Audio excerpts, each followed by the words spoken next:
So it's just that it need not be engineering. It can be any field that you're starting up in a career, or even before your career, even before you're in school. You can actually do that. Instead of wasting time on Instagram trying to post random photographs, you can first define what you want people to know you for, and then work in a direction towards it in a slightly more purposeful manner. Welcome to another edition of Contra Minds. In this episode, I am in conversation with Karthik Srinivasan. Karthik is one of India's leading communication strategy consultants and an expert in the field of personal branding. Karthik and I speak about how he discovered and fell in love with advertising, his views on best practices related to building personal brands, and his latest book, Be Social, Building Brand You Online. Over to my conversation with Karthik.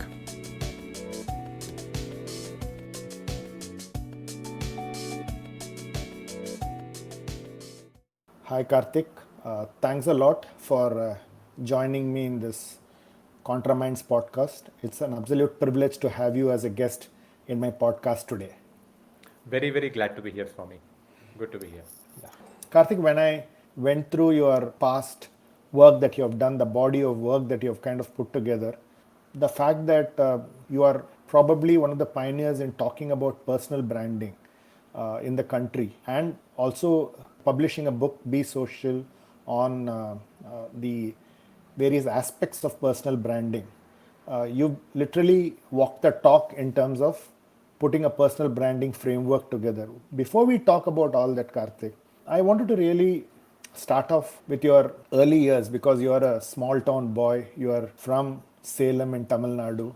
How was your upbringing in the earlier years? How was your schooling, and what was the learnings that you had early in your school that has an impact today in your career as you look behind?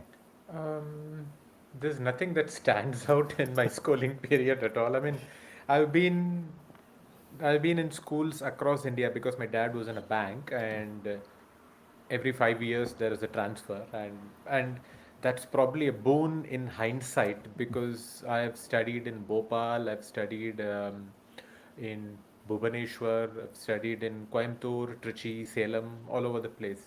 A fair bit of north and fair bit of south. So my Hindi seems reasonably better than an average South Indian in terms of at least pronunciation. It's not a gaon mein ek kisan ragutata. It's much better than that at least. So that's a benefit. And of course, the kind of Hindi that you hear in Bhopal is probably the purest form of Hindi, the best form of Hindi. It's very beautiful. So that really helped open up perspectives, and and just appreciate that people are different and states are different, cultures are different, and all can coexist perfectly normally. That's probably the biggest learning. Apart from that, it's a very normal middle class upbringing, extremely normal middle class upbringing. That's largely it, actually.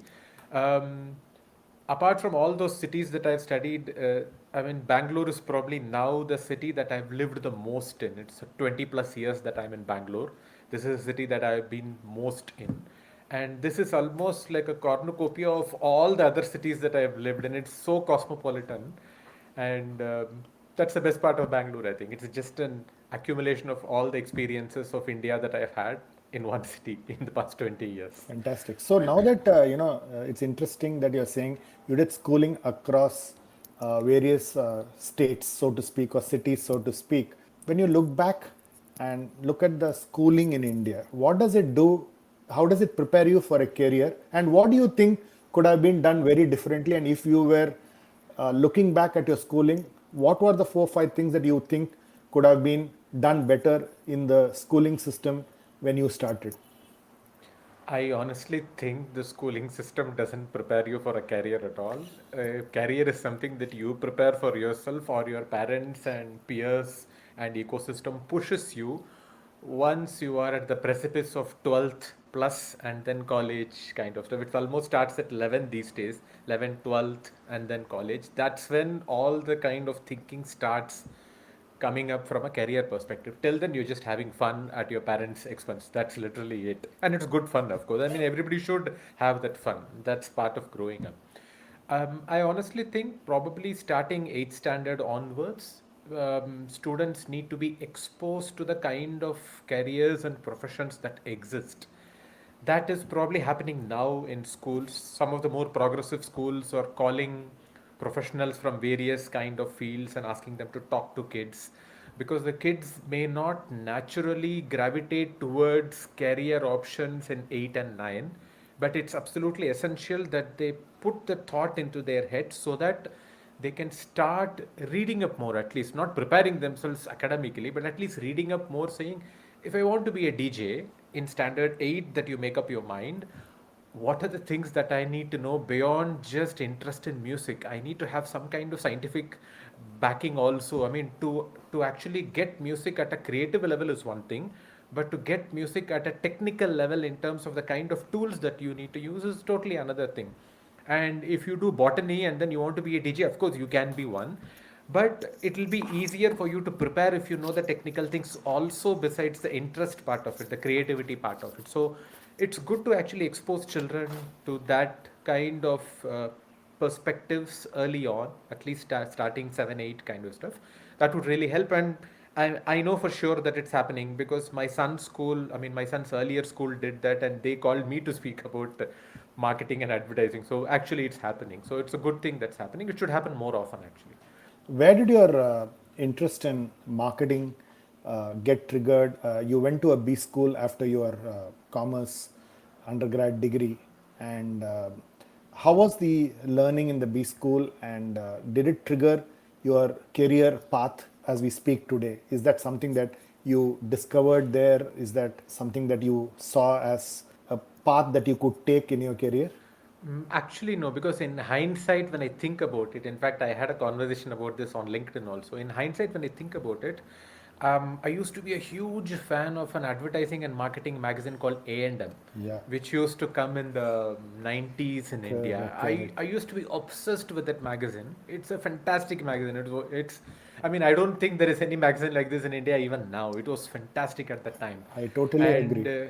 yeah, it was a phenomenal magazine, and I used to wait for each issue of that magazine back in the 90s when I was in school, and I really used to wait for it. And I used to live very far away from the only store in Coimbatore where I used to get it. That used to be in Araspuram. I used to live in Vadavalli, so I used to cycle all the way about 10 plus kilometers to that Araspuram place, to one particular shop who used to store that magazine on a frequent basis. And then buy that magazine and then go home and read it. And I tried subscribing to the magazine, but it never, I mean, it never came home at all. So I always used to go there and buy issue by issue, one after another. And then because of the reading that magazine so often, just after I finished 12th or BCom, I tried applying to a couple of agencies. I used to be an agency called Ideopraxist in Coimbatore slash Chennai at that time. I mean, I was so taken by that name, Ideopraxis, such an interesting name for an agency that was there. And then I tried applying to Sasi Advertising also, which was one of the leading advertising agencies headquartered out of Coimbatore, and that it didn't go anywhere. I mean, both of them didn't go anywhere. Probably my application was terrible. I mean, I understood because I was a school student or a college student at the time. It didn't go anywhere at all. And then I went on to do my MBA and PGDM and etc. And then life presented itself with a corporate communications opening, which was very different from advertising, but it's still rooted in communications at an overall basis. So that's how it took. And I got into advertising much later in life after going through the earned media cycle of Corpcom and PR. It's just that life presented itself into an advertising through a digital spectrum into, and then I just grabbed it basically. So, what was the inspiration or the trigger for you to take off as an independent personal branding and a communication consultant? And what were the real triggers that made you do that? The biggest trigger was the fact that I was spending about 4 hours on travel every day from office to work and work to office. Bangalore traffic can be killing, and the place where I live and where, I mean, like where Ogilvy office was, it takes about 1.5 hours to 2 hours in the morning drive, and then about 1.5 hours to 2 hours plus in the evening drive. It was grueling. Of course, I made it slightly more interesting by listening to audiobooks during my drive, but that's beside the point. It was terrible. I mean, it's an assault on your senses and a waste of 4 hours of your life. That was the biggest trigger. I didn't want to waste time and travel anymore at all. That's number one. Number two is to some extent boredom actually, because I mean, after I finish 1 or 2 years, 3 years, I just some kind of boredom sets in.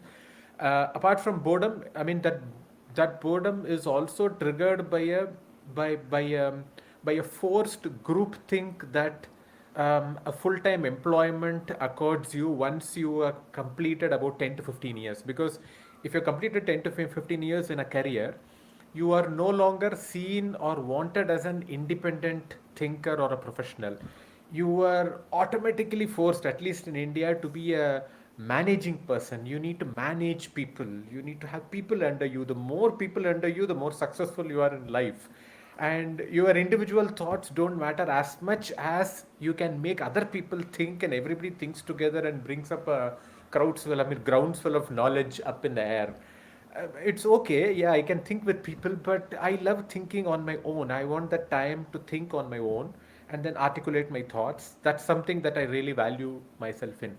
I'm sure there are agencies that allow that, but I've lost the patience to search for such agencies and do such work. So I thought I will do it on my own. Let's see what happens.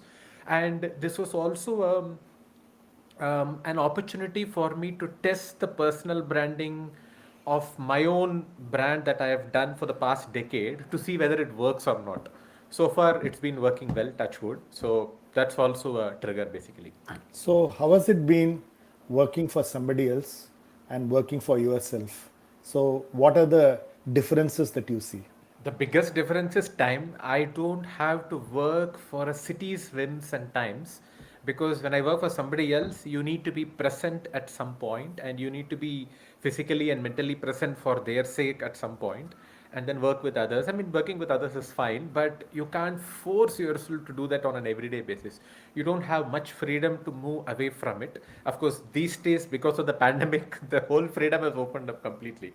But those days were very different. It was basically a 9 to 6, or if not 8 to 12 kind of job, literally. That's the kind of job, which is a rat race, to be fair. And I mean, at some point, I mean, something like the rat race seems to be good when you are slightly younger in age. Maybe say 25 to 35, that rat race seems very good. Oh, I can go to Bombay every week. I can go to Delhi every week. All those things is quite nice. But after some time, you just get into a rut and saying this is happening way too often. I need time to pause and think on my own. That is the biggest difference actually. I mean, now I don't even have an alarm to wake up in the morning, and I actually have a nap in the afternoon. All these things are important to me. That's something that I realized much later when I quit. uh, Before quitting, I wouldn't even have known the value of things like this in life, small things in life. But now I really value these things in life. It's important to me actually now. Great. I'm moving into the most important aspect of what you really talk about, which is the importance of personal branding. As I really went through your body of work that you've written about personal branding, what are really the pre-preparations before you start branding yourself? Because I see a lot of people trying to brand themselves, but what I've really known about branding is you need to have a value proposition and you need to have the right ingredients to be a brand, right? Correct. So therefore, what are the pre-preparations needed for building a personal brand? Probably the most important thing, which is very similar to a product branding or a service branding also in the marketing world, is to be able to define your brand very clearly. If you don't define your brand, you would probably talk 100 things, which won't let your audience hold on to a few things and saying, if I think of this area, I think of Karthik as a person. That's the linear connection that you need to make in your head. I mean, that's what all product branding and all marketing is basically. I mean, if you think of Coca-Cola, you think of happiness. I mean, like, do you think of happiness? Not necessarily, because I think of sugar, and then I mean, a bad product for your health. That's what I think. But the brand is trying to imprint on people's mind saying Coca-Cola means happiness. That's what, and that's probably what most of the people think. Coca-Cola happiness is what most people think. That's just brand definition 101. And if they can do it, why can't individuals do that too? The only problem is individuals are slightly more complex, because you are not black and white. We are all gray actually. We are all in between. We have multitudes of interests. Some interests are very important to us, some are second layer, third layer, some are completely hidden also from the closest people that we have a lot of talent. Some are very very upfront that people can notice, saying, oh, he can sing very well, is a talent that you can think. But some are hidden and something that we don't want the world to know, those kind of talents basically. But you need to pick and choose a couple of those facets of yours and then build a profile of yours which becomes your personal brand contours. Actually, these are the personal brand at least from an outside world point of view. These could be just 5 or 6 contours that you build, but there could be 100 more behind that you don't need to showcase to the world, because it's a conscious choice. I mean, you can't talk about 100 things, as I said. The one analogy that I use very, very often to explain this is, assume that you are living in a house with 100 windows and you choose to open only 5 windows for the world to see you. Now, out of the 95 windows that the world doesn't see you, people can't make up their mind about who this person is. But from the 5 windows you consciously choose to open and then stand in front of them once or twice a day to say something, people consciously create a perspective in their head about who this person is out of this. Now, you can obviously argue saying, aren't you faking this whole thing? Because that 95 is such a majority and there's only 5 you're opening. I would say it's not faking, it is still you, because that 5 is something that you live in your own house and people known to you also see the same 5. And people don't know you, strangers outside the world, they also know the same 5. It's just that you choose not to live your life on a 24 bar 7 streaming, which is opening all 100 windows. You don't want to do that because you're not that kind of a private, I mean, public person. You are a private, I mean, we are all private people. But we consciously choose those 5 windows so that the more the outside world, which is strangers, see you, the more they imprint on their mind saying one of the windows stands for, say, marketing and advertising. Oh, if I think of marketing and advertising, I think of Karthik. That's the kind of connections that make. That's largely the preparation. The brand definition is the preparation. If you don't define, you just talk about any and everything online or offline and not try to brand yourself in specific directions, which is pointless in terms of branding. You need to go in specific directions ideally. One of the challenges of doing a personal brand is, you also said, you are like a product brand and you need to think of a right product definition for yourself. There Yep. is also a lot of things a brand does to invest in itself, Yep. right? So it's very easy to go back and then say, oh, I'll start a LinkedIn profile, I'll do a blog, I'll do this and I'll do that. And one of the questions that I have is, what kind of investments do you see very, very critical to build a sustainable brand value For yourself. Yeah. for yourself? Yep. The most critical investment is time. You need to invest time in it, because if you don't invest time, everything goes kaput. For instance, if you say decide that you want to be known for your opinions on social media marketing or digital marketing or public relations, anything it is, you first need to invest in time. That's layer one. And then using that time, you need to fill your head with what's happening in the world of social media marketing or digital marketing or public relations. If you don't fill your head, where will you form your perspectives from? If you don't read more about the industry that you want to brand yourself in and as, where will you form the perspectives? So read more. Then you would ask saying, where do I read? There are no magazines on public relations anymore. Of course there are, but they are all online. They are not in print, they are all online.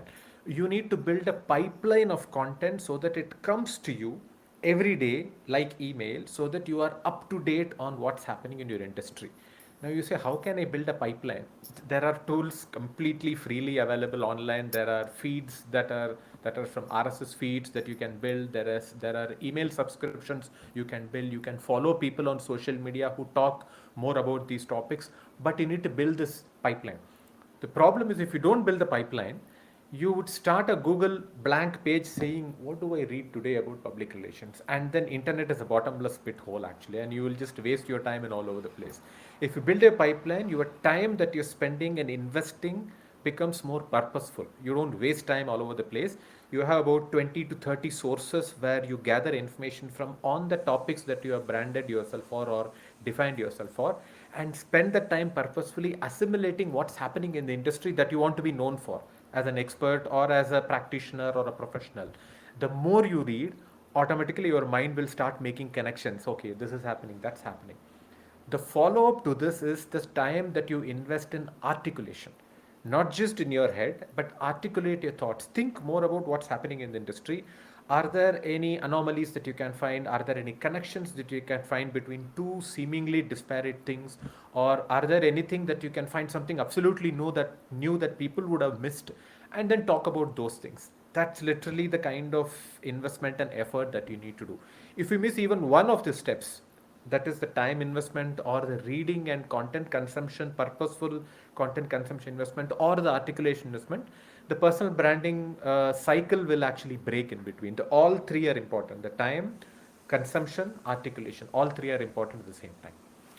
As you really look at different fields, right? You have engineering, you have management, you have analytics, you have technology. Many there are lakhs and lakhs of engineers who come out, and literally there is a need for building a personal brand for themselves, because more and more there are startups, more and more there are smaller companies that are evolving in this space. So the need for personal brand for uh, I almost call a lakh engineers as a commodity, and you need to build a brand for yourself, To right? stand out, yeah, To stand correct. out. Yeah, So if I were to kind of look at it and then say that, there are, people who are starting their careers early, there are people who are in their mid career, and there are people who are pretty senior. yep, One of the things that normally gets construed is, if you're a very senior person, you can build a personal brand because I don't have enough experience, therefore I'm somebody starting out, therefore yeah, I don't have enough body of work, therefore I yeah, can't build a personal brand for myself. yeah, So therefore, how would you define the need for personal branding at an early stage of your career, and yeah. what should be done in those early years? Absolutely. It's a very good question, actually. I like quoting a couple of kids who are active on LinkedIn and not on Instagram. I mean, they are also active on Instagram and Twitter, but they primarily chose LinkedIn. For instance, there is a Chennai based school girl named Tanya Elizabeth Ken. She was in standard 11 last year, maybe she's in standard 12 this year. She's quite active on LinkedIn if you notice her. And she does not have a body of work of a 40 plus year old person or a 50 plus year old person who has experienced work for 20 years. She's a school student actually. Her profile or personal brand is based on her body of interest areas, not body of done work done or lived work. Basically, it's interest areas. She's interested in education as a field, and she's helping other children be educated in specific directions. There is an even younger girl. She's a 10-year-old girl. She's active on LinkedIn again. I mean, technically, I don't think LinkedIn should allow her to be even on the platform, because there is some age limits to be on LinkedIn, because Facebook says you need to be 13 to be on Facebook, something like that. But she's a 10-year-old girl, and her body of interest plus some amount of work is baking and cooking. And her interest in baking has made her create a profile. Her name is Venusha on LinkedIn. You can look her up. Very interesting profile. And she, because of her interest in baking, she's talking about baking a lot. Now, just imagine when she turns 18 or 20 and wants to become an entrepreneur or an employee, or if she probably studies something to do with baking and food and catering, this starting period would be a boon to her personal brand, because she already has a body of interest and work for a decade when she starts working, and because she started at standard 10. So these are kind of inspirations for all the engineers that you're talking about who needs to stand out. So if you don't have body of work to start with body of interest areas. Of course, you can argue saying, I'm just interested in the topic. What the hell does it even matter? Is it like stamp collection as a hobby that you used to do earlier? It's not like that, because even when you're collecting stamps, you're not just borrowing or exchanging stamps. You're trying to research on stamps, saying which country is this from, how old is the stamps, is there a history behind what is mentioned in the stamp. You're trying to learn more and more. You're trying to go deep into the topic. That's what you need to do with the interest areas also. If it is aligned with your engineering skills and engineering interest areas, even better. Even if it's not aligned, it's perfectly fine. You at least portray yourself as an engineer with an interest in X, Y, and Z, which can be completely different. For instance, I have not learned music formally at all. I mean, I can probably sing reasonably well, but I have not learned music. I don't know the notes. I can't even, I can't even, I mean, like, explain some of the complex terms or basic terms in music. I have absolutely no clue at all. But I am very, very interested in music plagiarism, as to how this song is copied from that. I mean, this is an interest that my dad put into my head when he was interested in this topic when he was growing up in Calcutta. and I took on to that interest really well, and I built a website on music plagiarism back in 1999 when it was infant stages of internet in India, because I had some free internet in my college and then in my first job in Delhi, and I thought, okay, let me try to build it. Started building it. It's still alive. I mean, it's not active, but it's still alive, and there are so many people who have seen that website over the years, and when they finally find me on Twitter saying, "Oh, you are the one who ran that website. I have shown this website to so many friends. Such a fantastic website." I have no clue that it was so popular virally on an underground basis at all. It was an interest, but not backed by any talent whatsoever at all, because I have no clue in music.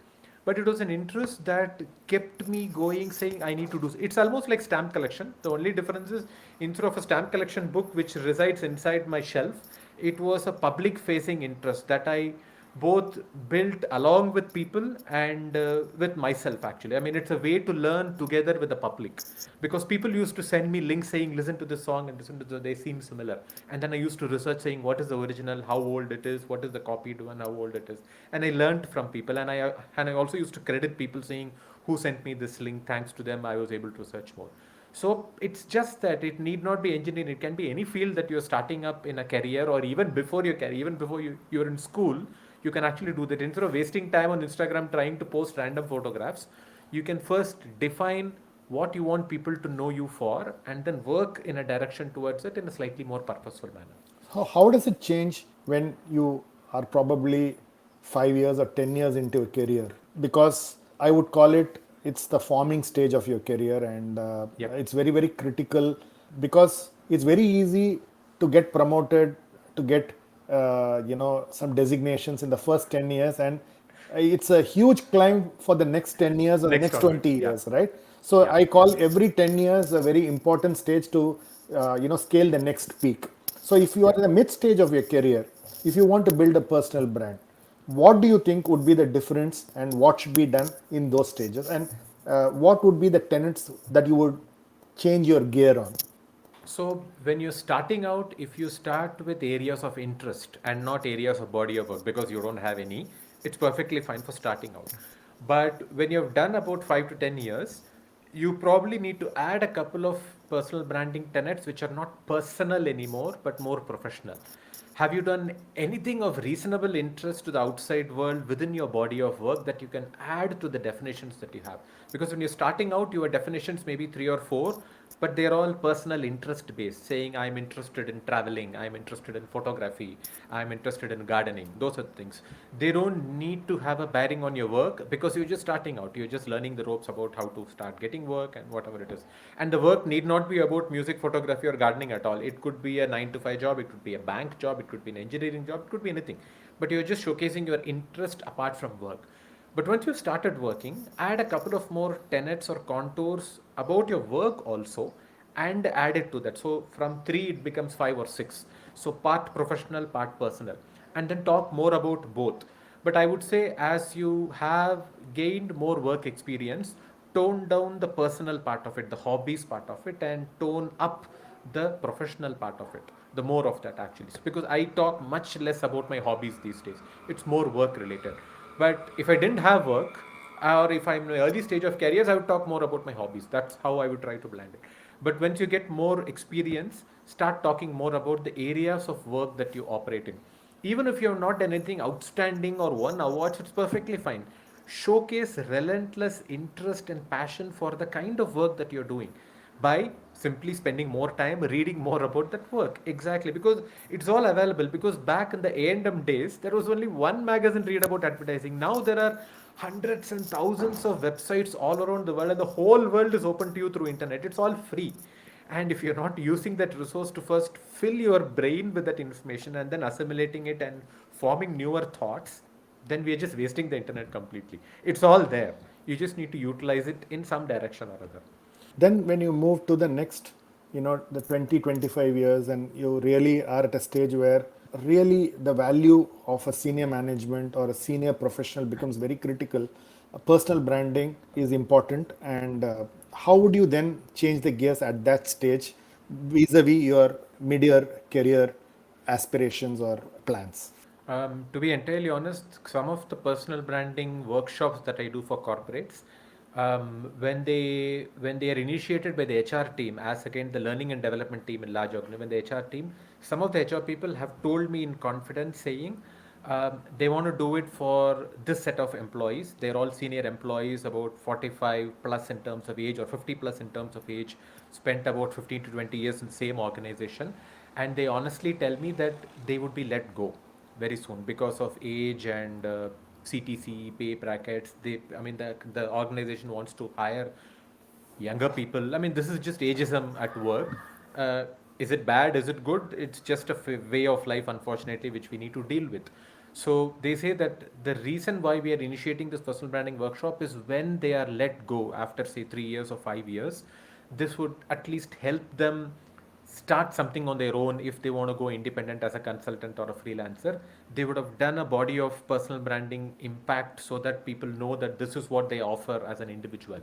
So that's literally the next step in terms of when you're at least turning 40, start taking it seriously and assume in the next 5 to 10 years you will go as an independent person, independent, because the industry is moving towards hiring younger and younger people, which is a sad state to begin with, but that's what we live in, unfortunately, in that world. So when you're turning 39 and 40, have a chart for yourself saying in the next 10 years I would be out, or next 5 years I would be out, and I need to build a personal brand for myself to get my own work and my own clients. Here what happens is, most people when they start on their own, they start with the presumption that the kind of freelance jobs that I will get would come from people I've already worked with, people I already know. That's a fallacy. It usually comes from complete strangers. For me, 99% of the work comes from complete strangers who have no clue who I am or who they are, whatever it is. I mean, we have no connections at all, but they read more and more about what I write and then ask around people saying, do you know this person? Do you know this person? And then they come to me. They form the first introduction based on my words, uh, and try to validate those words through asking somebody else, and then they come to me. They are strangers. So the first thing that you need to do is put in your head saying your work as a freelancer would come from strangers. How to set your brand in the minds of strangers is what you need to work with. Most people work in the reverse. My work will come from people that I already know. I have built a connection set on LinkedIn of about 2,000 people. They are the last ones to give you work, and for, I mean, that's just the way it is, the world it is. So all the more reason, see yourself as a person not working for somebody when you turn 39 or 40, and then work your way towards. I mean, if you're still working for somebody at 50, be happy with it. So but plan for the worst case scenario as that. I have a very famous analogy that I use again and again here. It's like health, actually. You go to a doctor when there is a problem. You don't go to a doctor when there is no problem at all. It should be the reverse with your personal branding. You need to start working on your personal branding when there is absolutely no need and you are at the happiest position working for somebody else in an organization. The happiest. Most people think you need to start working on your personal branding and having an active LinkedIn profile when you're looking for job. At the time when you do that, you won't get anything. You need to set the preparation for about 5 years, and then only it will work. Otherwise it won't work at all. It is as simple as the same health again. You need to work out every day. I mean, what goes in and what goes out, it was matters. I mean, because health is a just combination of what goes in and what goes out. You eat right and then you burn the calories right. That's the combination of health. Similarly, you read right and then talk more right based on your reading, articulate right. That's the basic nuance of personal branding, quite literally. Brilliant analogy, Karthik. So I just want to pause a bit on what you said. The senior management and the fact that they need to build a personal brand on their own. So clearly, one of the challenges that I see is if you didn't do your personal branding, which is, and I read an article where you call it the mental gym, right? Where you really say that, are you having your mental gym every day and do you have your life structures in place? Early stage in a career, if you don't do it, mid stage of a career, you don't do it, you end up in a senior management stage where the mental gyms are so hard to really work on. So literally the need for mental gyms at an early stage, because I think that becomes so critical. And I would say, organizations won't care for you. You need to care for yourself. And therefore, what is the kind of mental gym that each one of them have to prepare themselves for, because you, when you look back 25 years later, you will realize that I should have done it 20 years back, right? Correct. So therefore, what is the kind of mental gym and preparation that people must be doing? This mental gym is nothing very different from what I just spoke about earlier. It's reading right and articulating right. You need to put more and more up to date, interesting thoughts on the few subjects that you've chosen for yourself for your personal brand, and then read as much as possible. And it's all available on the internet. Internet is not just fun and crap. There is so much to consume, so much to get information from. There is so much knowledge available. The more you read and the more you question them, be hyper curious. Why is this working this way? Why is this not working? Why is this successful? Why is this unsuccessful? The more you question, and you need to probably set yourself a time every day for this thinking, not just mindless consumption. I'm just watching something on Netflix or Prime Video, which is fine, which is just fun, which is entertainment. But even that you can actually question on. For instance, there is a science fiction series called Black Mirror, which, if you have watched all 3 or 4 seasons, you would be able to plot a lot of lines from the themes there and in what happening in social media platforms right now. There is so much connection that you can direct. I mean, that's fiction, but part of that fiction is just happening in front of us on social media platforms, so you can make the connection. There is one more series in Netflix called Love, Death and Robots. It's phenomenally thought provoking. It will make you think a lot. So everything that you consume, whether it's for fun, entertainment, or the internet serious stuff for knowledge, you need to just take some time off and think about them. You can't just put it and then where does it go? You have no clue at all. You need to assimilate that. Which is why I actively recommend people to write every day, whether you're writing in front of the world on LinkedIn or a blog, or you write your own diary. When you write, you would actually hear your mind thinking and talking for the first time, because when you're just consuming, you're just hearing somebody else talk. And when you write for yourself, because if you don't write, you won't form sentences and you won't articulate. When you write, then you will really know, oh, this is my thought process. Is it okay? I am framing sentences like this. This sentence doesn't sound good. Is there a question here that I can ask myself and read more? All this is the mental gym basically. And if you have not done it in the early part of your career, it will be slightly difficult to get into that habit when you are older, because now, I mean, to some extent, I think complacency would set in when you're 40 and 45 saying, I know everything. Why should I write every day? I mean, people should know that I know everything. I've spent 20 years in a company, and people should automatically understand that 20 years equal to so much knowledge, which is just not true. You need to demonstrate snapshots of that knowledge every single day to strangers who will eventually work with you. If you don't do that, they will have no clue, because what matters to them is their lives. Your life doesn't matter to them at all. And just seeing your LinkedIn profile and saying that you work for 20 years does not say anything. It just says you work for 20 years. How good you are, it doesn't say anything. So you need to articulate it on a constant basis. And if you learn articulation skills with your own mind, which is mental gym, and then expose it to people, be open to feedback, get comments, read more, have a conversation online in front of the public. How to hold that conversation online in front of the public without trying to have the last word or getting angry or argumentative. All those things matter. Of course, we can still get we can still get angry, argument. We are human anyway. I also get into that rut at times, but I consciously tell myself saying I am here to learn. I am here to offer something useful to people through my articulation, not have a fight here at all, because there's no end to that fight. You can have fight with hundreds of people. There's no point at all online. But when you keep on telling them, you'd probably make less mistakes. You'd probably have 10 fights instead of 100 fights a month, which is good, which really helps. So it helps to get into the mental gym practice early, but even if not, set yourself as an idea saying, I need to get into it at least now. I need to be open to new stimuli in terms of information and knowledge, and I want to articulate it every day to understand how my mind talks to myself. That really helps as you age. Great. So, one of the contradictions in personal branding when you're working for a company versus when you're working for yourself is there are a lot of theories which say that put the company first and the personal brand later. Therefore, there is always this contradiction between you becoming larger than the company and the company being larger than you. Therefore, how do you really balance your corporate profile and your personal branding profile? At least to me or in my head, a company where you work is your income earning capability, nothing more than that.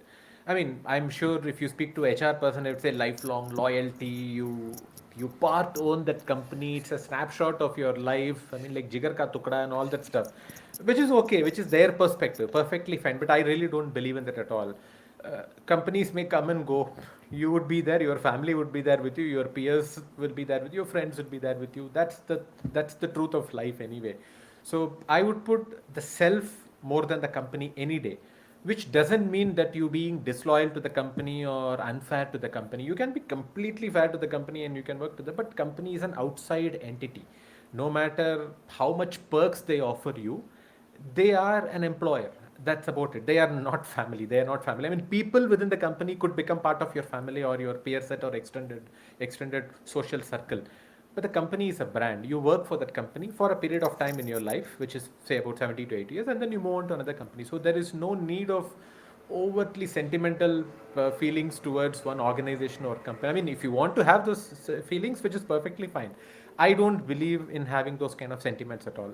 And not having the sentiment doesn't mean you're not serious towards the company and the work. You can be perfectly serious. There's no problem at all.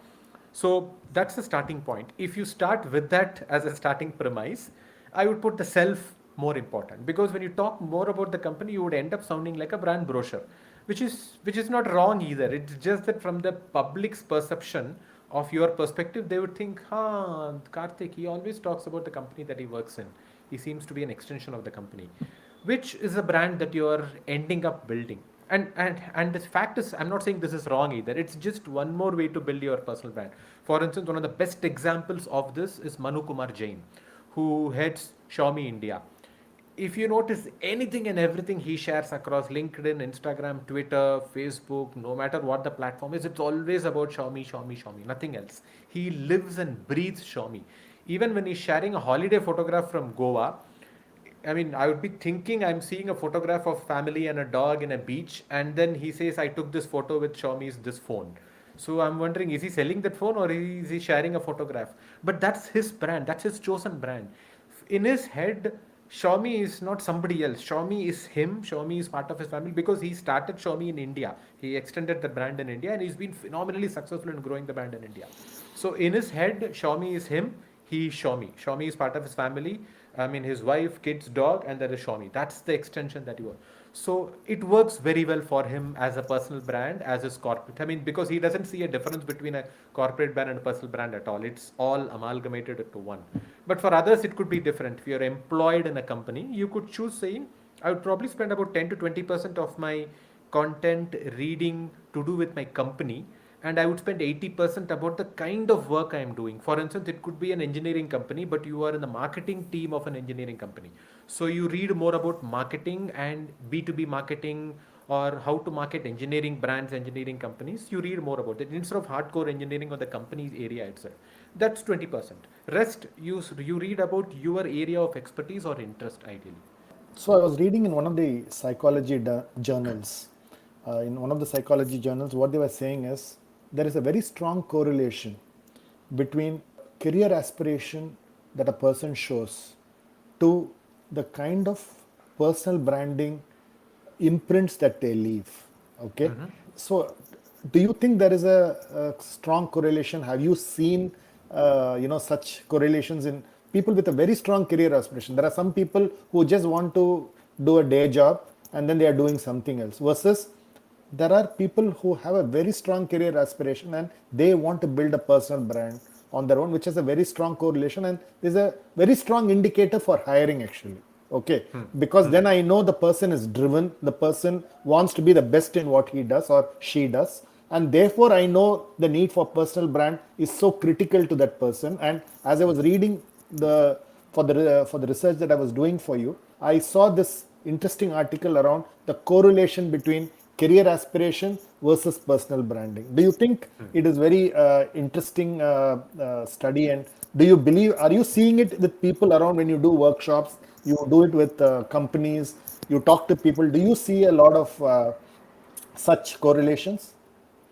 I don't actually. I mean, personally, I don't think you can build that line of connection, even though they may have contradictory proof based on which they arrived at this kind of a connection. For instance, I know of a friend, his name is Dipta Kirti. He used to head marketing for Manipal Group earlier. Now he has moved to, I mean, like one more company, I think Bajaj Insurance or Bajaj Finance, one of them. And he has written quite a few books. I mean, he used to head marketing, but he has written books on Bollywood trivia, which has got nothing to do with his day job at all. I mean, he has spent about 20-25 years in the industry doing marketing, sales, and whatever it is. And the books that he has written and published, which are quite successful, have got nothing to do with his body of work or profession or career at all. They are about Bollywood trivia. So it's a very fascinating lack of connection between his career and then his interest areas. So, would you say the fact that he pursues those interest, non-career interest, so vehemently and so passionately, would it translate to his career also? I mean, would he put so much passion into his career? I have no clue at all. I mean, he could probably doing it because it's his personal interest, not a professional interest, and he's doing it, and he's written books, and he probably likes the attention that he gains from writing books on a topic which is fairly niche kind of thing. I mean, Bollywood trivia is not a very famous kind of area of expertise or area of knowledge at all. But you can't draw a connection saying because he's doing it passionately, he would be passionate in his work too. He may not be able to do it. So I know of quite a few people who have done noteworthy things outside of their careers and continue to pursue that completely. I mean, I myself still pursue trying to write on music on an everyday week basis. I mean, on a weekly basis, I write reviews of new music. In spite of the fact that I have no training in music at all, I just write music as a common man. Normal hear what I hear. I mean, my only advantage is reasonably better English knowledge skills. That's about it. That's why I used to. I mean, articulation skill. That's about it. Musically, I'm a zilch completely. I'm just interested in hearing newer sounds in music. That's what I write about. That's got nothing to do with my profession at all, but it keeps me rooted to a passion that I want to be interested in, continue to be interested in. That's music basically. But the way I would So, put it, Karthik, is the fact that you're doing it relentlessly yeah, also tells me how. that you can be relentless in something else also. Yeah, Fair enough, which is point. I think I Yeah, think that's the yeah. point, probably Persistence. persistency, Yeah, because otherwise, persistence. Yeah, what happens is that somebody gives me a job, it's a task, I complete it, and I have no, correct. but is But there you a can find a link here. He link? can be persistent there, so he can be persistent. That's a very good point, I think. Yeah, that's a So very valid point. I think Yeah, that's really what was coming out of that, yeah. study. True. I just want to move to brands because that's something that you handled a lot in your earlier role. I believe brands are not marketing missions; they are also personal brands, right? Because today the engagement rates of brands are very low in social media because it's just a marketing message that Correct. Correct. goes in, and therefore is it time for brands to behave not like marketing machines but as personal brands, because then there is a lot of engagement and connection. For example, I was looking at something like a GoPro, which is actually having millions of followers because there's a connection between the brand, the passion that people have, and therefore a huge amount of engagement. So therefore, do you believe that brands also need to start thinking like personal brands, and marketers need to look at social media marketing very differently in terms of personal brands being personal brands? I would personally think it will be difficult for corporate brands to behave like personal brands for the very simple reason that a corporate brand is not handled by one person whose personal brand can affect the brand also, but it's happened. I mean, it happens to be handled by a group of people across teams. Basically, it could be a PR team, marketing team, uh, communications team, social media, everybody. All of those individuals who handle the brand would have an imprint on the brand eventually, and they need to come to a consensus saying we have 200 people handling this brand together across teams. We take some of the best from each people and then put it. Plus there is also agencies, external agencies that come in as partners, and their brand also gets imprinted. So first task is literally to define the corporate brand in the way that you would define a human brand, saying what are the personalities of this brand. Is it a happy brand or is it a fearful brand? For instance, insurance brands are generally built using fear also. Is it a fearful brand, something that people should take pride in, or something should people should find interest in buying because it's cheap? What kind of personalities can you build? And then once you built a structure in terms of personality, tone, approach, and etc., then you need to get people to buy into that tone and personality, and then imbibe that for a time period to actually give that kind of tone and personality a meaning or an articulation. The articulation could change from time to time depending on who is handling, what kind of people are handling, but at least you have written down the architecture of the personality of the brand. Once you have done that, it will be easier for assorted people to come together at various points in time and then stick to that brand and then build that brand over a time. Which doesn't mean you can't change that articulation. Eventually, if the brand has spent 10 years in the market and people are getting bored with that personality, you can shift that personality. It's like an individual brand basically. You started getting interest in newer things in life. For instance, maybe you're not interested in classical music earlier in your life, but eventually after you turn 40, maybe suddenly interest for classical music blooms in you basically because of the exposure or whatever it is. So things can change for corporate brands also, but the first thing is you try to create a personality exactly how you do with a personal brand. The only thing is with a personal brand, it's only you talking to yourself to understand, saying what are my interest areas. Out of the 100 things, let me pick this 5. But with a corporate brand, it's a consensus driven decision. You need to come to a conclusion saying what makes most sense to sell the most products in the market. Towards that, how do we create or conceptualize a personal brand architecture for this? I mean, not a brand architecture or a tone and a personality for this brand, and then stick to that persistently over a period of time so that it sets in people's mind. Now I'm coming to your book, Be Social, where you really talk about this one interesting thing, saying that personal branding is a conscious act. Okay, Yep. you have to be aware.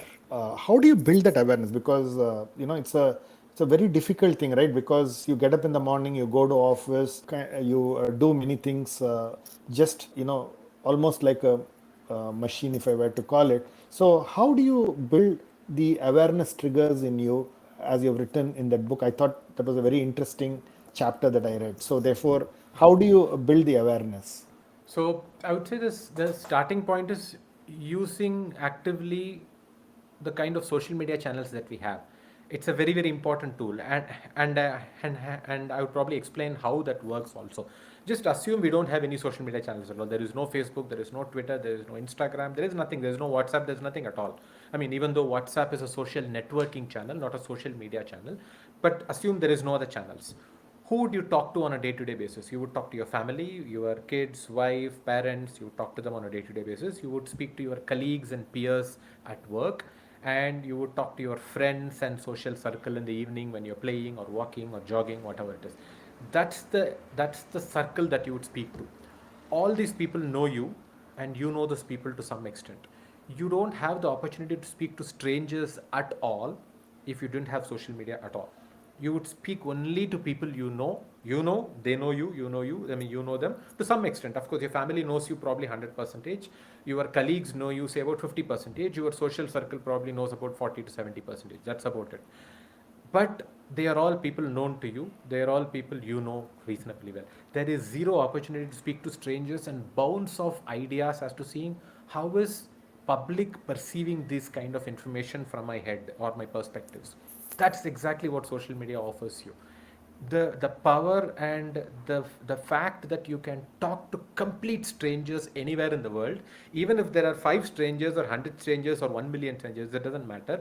To put forward your point of view, I mean, think about it, read about it, articulate it, and put it forward, and get some kind of feedback mechanism saying this is what this person says, or they says this sucks, you are an idiot, which is fine. That's also a feedback that you're getting. Of course, you need to look at who's saying that. Is it a very informed person, or is it a troll who has got no bearing at all in anywhere at all? Or can you find out who this person is, where she is working, whatever you can find out. But all those feedback matters because they're coming from complete strangers who have no clue who you are. That is the first step in getting that awareness about your personal brand, because personal brand, when it works with strangers, it's probably the most impactful because they are the ones who are going to work with you eventually, or probably partner with you on an interest area or something eventually. The fact that when you're speaking to people you know, there is a level of comfort between you two, so they would probably quote the kind of feedback they give you based on their preconception of how you take the feedback. That goes completely out of the window when you get feedback from strangers. So first, be open to that kind of feedback and just put things out there with strangers, in front of strangers, more and more often. The more consistent you are, the more consistent they would become as your readers and audience. And the more feedback you get, you can actually craft your brand accordingly. And you can think saying, okay, if I use an antagonistic tone in my writing, it looks like people don't take it well. Okay, how do I take an antagonistic tone and still sound civil? What kind of words sound civil but yet show that I don't agree with this point? So the way you actually do this on an everyday basis, you actually hone that skill of how to articulate really well. And again, this is not you trying to tone down your perspective. You're still putting what you are, but you are actually toning down the articulation perspective. I mean, how you're articulating changes, but the content is exactly same. Instead of saying this product sucks, you're saying I am reasonably disappointed with this product for this reasons 1, 2, and 3. For the first opinion, people would say, no, it doesn't suck. I had a great experience with the product. But when you explain it more carefully in a more nuanced way, saying, I was disappointed with the product for these reasons, people won't say, no, no, no, I loved it. People would say, but it worked for me for these kind of reasons. And then you're having a civil conversation. That's the starting point of getting that awareness, saying that here is how you actually are aware that you are actually on a journey towards your personal brand. That really helps quite well. And once you build that awareness, how do you then, if there was a ladder, if I were to put it, on the ladder, is it just about building content in your area of interest? Is that the only way you start building deeper and deeper content? Is that the ladder that you talk about building your personal brand? It is. It is content in various formats. Is it images? Is it videos? Is it text? But it should be a lifelong persistence. You need to be at it. At no point you actually slack on having a point of view on the areas of interest that you've chosen for yourself. I mean, you can consciously choose not to have a point of view on a client, obviously, because it's just a matter of basic civility and decency. You are working with that client and don't say anything bad about them, however civil it sounds. I mean, it's just not, I mean, like it won't just gel at all, basically. But other things, you can have a point of view. So there are two routes you can look at. For instance, the influencer model, the online influencers model is basically that you make money off your content, which is basically you write and then people ask you to write and pay money for your content and you gain money from the content. That's one model. The second model is you make money off your content, not through your content, but off, away from your content. That is, you write more and more and it impresses somebody for them to hire you or consultant or a kind of work kind of stuff. So that's the model that I've chosen. The influencer model is getting money for the work that you write. I don't take money to write at all on any topic. I generally refuse that. I mean, I actually keep getting it from agencies and brands, but I refuse that. If something really interests me, I write about it completely free of cost. There is no need at all because it interests me personally. So there are two models that you can look at. But yes, content is a thing, and you need to get obsessed with the fact that you are able to think on a new topic, you are able to think on new connections. I mean, there is a famous quote from Steve Jobs: creativity is nothing but finding connections between two disparate things that somebody else missed, which is also the creativity in ad agencies. If there is a great concept that you see in an ad, it is just that they are able to make the connection between something and something which others have missed, but these people have done it because of the insights they have done, research they have done, or the sheer amount of reading they have done on those topics. The connections is creativity. And if you get obsessed with making connections, it will be a lifelong pursuit actually. Brilliant.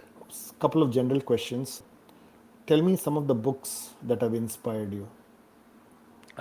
One most inspiring book, which I also mentioned in my book, is a book called Presentation of Self in Everyday Life. It's a pre 50s and 60s book on sociology. It's supposed to be one of the most important book on sociology.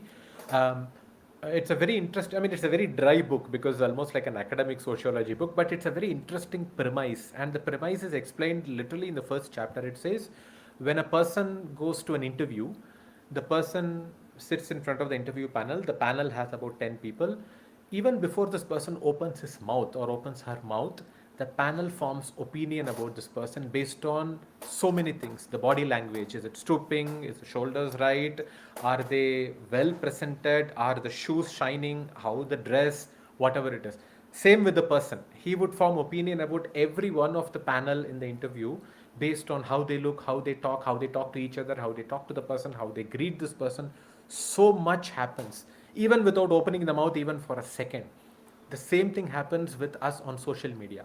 You haven't opened your mouth to that particular person, but that person can look you up on Twitter, look you up on LinkedIn, look you up on all your blogs, and then form an opinion about you even before you opened your mouth to say a single word to that person.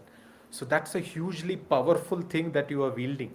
So more the more you think about this power and more you try to craft this power and put the right things on for strangers to form an opinion about you, it really helps from a personal branding. So that's literally the yardstick.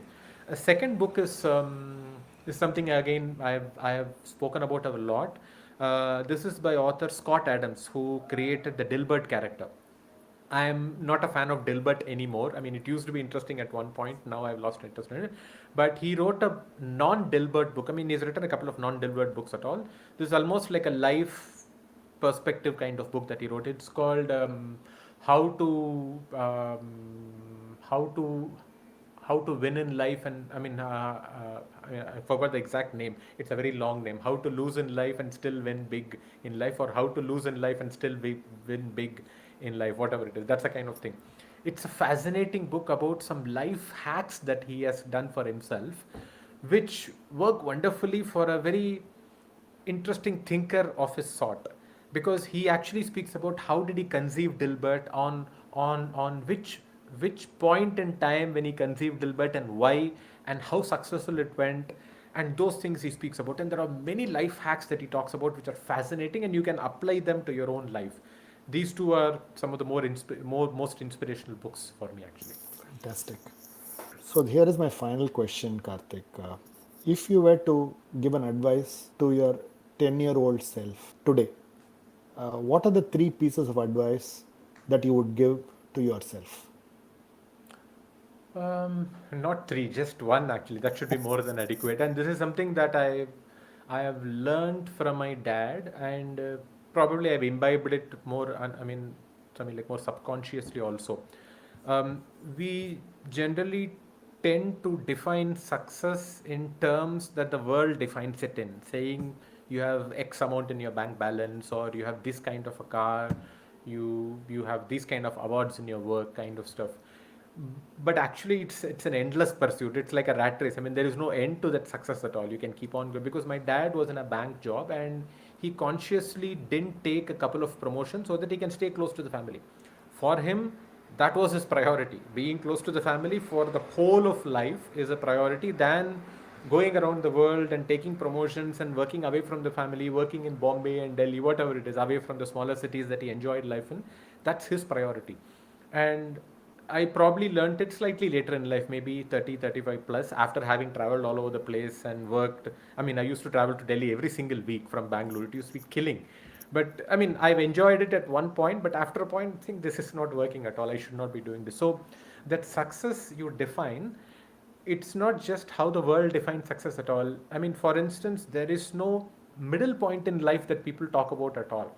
That is, if you are having a decent standard of living for 80 years in life, it is probably a much better life lived than you have a spectacular standard of living for about 20 years of life, and the rest of the 60-year life you struggle to get the 20, which means your average becomes 20 and 60 as against 80 of very peaceful normal life. That peaceful normal life nobody is caring for. Everybody wants this. That's what everybody is looking for. But actually, that middle point is worth aiming for, even though not many people aim for it. They just land upon it and said, okay, let me just land and live here. It seems nice. But that should be worth aiming for also, the middle point. I don't want to, I mean, the fact that you don't have extremes in your life and have a peaceful, stable life is a very big deal actually. But not many people take it seriously. They actually take it for granted. That's something that I would tell my 10-year-old self. Don't just strive for everything. Have a normal, peaceful life for the largest part of your life. That's a very good thing to strive for, actually. Brilliant.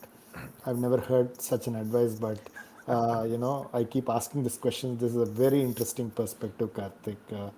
It's lovely talking to you. It Absolutely. was amazing, and learned a lot of things about personal branding. I'm very very impressed with the body of work and living the talk that you do. And thanks a lot. Thanks for taking time to talk to me. It was absolutely fascinating talking to you. Thank you so much for having me on the show, Swami. Absolutely. Thanks for listening to my conversation with Karthik Srinivasan. For selected links and detailed show notes, visit www.contraminds.com/blog. Follow ContraMinds on social media and let us know who you would like to see next on the podcast.